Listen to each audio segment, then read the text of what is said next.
How y'all doing? Welcome back with another video. All right, today's video is all about getting started with your SEO business. And y'all, if y'all aren't doing an SEO business, this will help you with any other business online that you want to do, right? Really, any business in general, this will help you, right? Perfect. And y'all, I know I've been out for a while. I just been busy doing this. Because as I'm doing this, as I made this blueprint for y'all, I actually apply to this blueprint or refer back to it whenever I can. And my biggest thing for me, I would say, is just the action part. Like the books and all that stuff is good, but I even highlighted it too. Where's it at? Yeah, right here. Take action. I'm actually gonna highlight that. Yep. So, I'm taking action and stuff, but I need to do more of it. Because you can read all the books and courses you want, but if you never take the action, you're just never going to learn, right? All right, so let's get started. So, getting started with SEO. So, step one, you want to pick your niche. So, you got lawyers. You can target lawyers, plumbers, roofers, dentists, electricians, and the list goes on and on. I can just name some more for you guys real quick. HVACs, towing companies, like tow companies.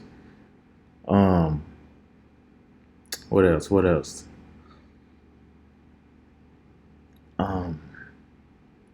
Dealerships, which is hard. I done that. Dealerships.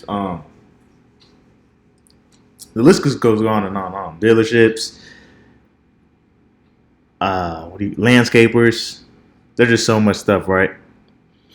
And then after you do that, step two, once you pick your niche, you're going to read every book you can on SEO, then take course after course on SEO. You guys, you can go to, there's this thing called Scribd. Spell it out for y'all. It's called Scribd with the D on the end. Scribd. Go there, register, and then I think it's like $12 a month, but it's like unlimited audio books. And then, you can read books, and they got like podcasts on there. Just read books on it about SEO. That's what I do. Read books on there. And you can even buy books too on it. But I want you guys to just devour the books. Every book you can get your hands on, just read it. If it's about SEO, just read it. Just get all that knowledge in. That's what I wish I would have done before doing this. I wish I would have read books about it first, because I just jumped straight into courses. But don't make the mistake I did and just jump straight into a course. And then when the course is going, you don't even know what the dude's talking about. So read books on it first, and then, read books on it first, then take courses. And then you can start watching the YouTube videos and stuff like that. And after that, watch every YouTube video you can. You should make like a little list. Okay, today I'm gonna watch 20 YouTube videos. And then today I'm gonna do an hour of SEO play, just learning how to rank keywords, or learning how to do site maps, just stuff like that. Learning how to do different things with SEO. Learn how to do internal links, right? Step three.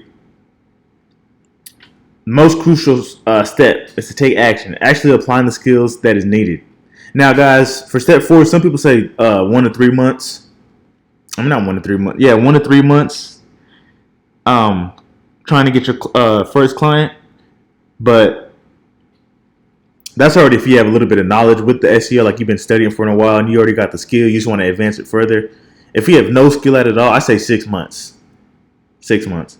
So 6 months of after hard studying and learning about SEO and doing all there is you can to it, try and get your first client, whether that be cold calling, emailing, opt-in webinar. You guys, an opt-in webinar is basically a video. I'm pretty sure you guys seen it. It's like a YouTube ad, but in a different way. It's a video of you explaining what you're going to do, and you can actually show them like everything that you're going to do in the opt-in webinar and email it to them. Walk into the businesses. Like, you can just walk in there and, try to pitch them. Our Facebook ads. And I think Facebook, these all work, but I was watching a video the other day, and the guy was saying that Facebook ads. He said basically he doesn't like cold calling, but he said Facebook ads work better for him, or they did work better for him because he said he could put an ad out, and then instead of him calling the customers or the potential clients, the leads, they just come to him. They call him. So Facebook ads, that will work too. If you guys are kind of shy talking on the phone, you can do Facebook ads. And then step 5 is once you've gotten your client. So once you gotten your client, work your ass off for that first client. After they're here right there. After they were impressed with your work, go out and try to get more clients. So yeah, so once you get your first client, let's say just for example, you do plumbers, right? You help them out. You help them rank. You help them get on top of the Google list. Maybe they're not on page 1, but they're on page 2. You're doing internal links, inbound links, and all that stuff. You're doing blogs for them and all that, and they're ranking higher now. Bam, boom. So then you're going to ask them, hey, can you leave? If they like it, ask them, hey, can you leave a review for me? And once they leave a review, if they like it, you say, well, would you like to continue service? That's when you start charging them and all that stuff. And SEO services go for between $500 and $1,000. Some people even charge $2,000, but that's more advanced. So you see, this can really pay off, especially if you have like 20 clients. That's 20 grand right there in the month. But yeah, so you do that, get your first client, and if they like your service, they're going to continue with them, and that's how you get your foot in the door. And then you want to go out and get go out and get a virtual assistant.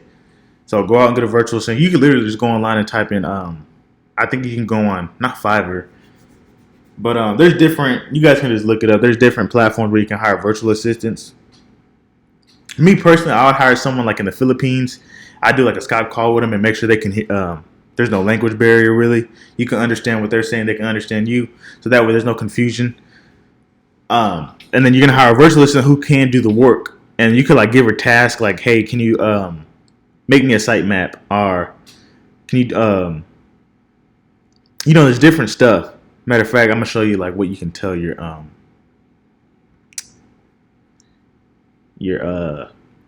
virtual assistant. Let me see. Wrote it down right here. Where's it at? All right, so you can tell her to do this is my business outline. So you can tell her any of these. Can you do a website audit for me? Just ask her one of these. Can you do a keyword research? Something like that. Just ask her one of these, if she can do it. So that way she knows, or he or whatever it is, understands like what you're wanting. Remember, communication is key with this. And then once you get real good at it, then you can hire contractors to start doing the work for you while you go out and get more clients. So really, you're not even working at all. You're just monitoring your business. I mean, you're going to do it at first. At first, you're going to do the work. But after a while, you're going to get contractors and stuff like that. And then they can do the start helping you out, helping the virtual assistant do the work and all that stuff. And then bam, after you did that, while they're doing that, you're still managing the business, making sure everything's running properly and smoothly. Then while they're doing that, you can go out and start getting more clients and stuff like that, trying to get more sales. Or not more sales, but trying to close more clients. And bam, hell, you 4 or 6 months down the line, not even that, 12 months down the line, you're down to 15 clients. That's 15,000 a month. That's assuming if you're charging 1,000. So you could do the math if you charge 1,500 a month, right? So and you can see down here I put, this is a blueprint. Apply this to your online business. And another thing, guys, and this mainly applies to the action part. The time will pass anyway, so you might as well just do the work. And that helps me too whenever I'm just like, damn, I don't want to do this. I'm like, man, well, the time's going to pass whether I do it or not, so let me just do it, right? So that's what helps me. That's what helps me get going and get my head on straight. But yeah, y'all can just refer back to this, look at this, and, take action and make it happen. All right? So there you go.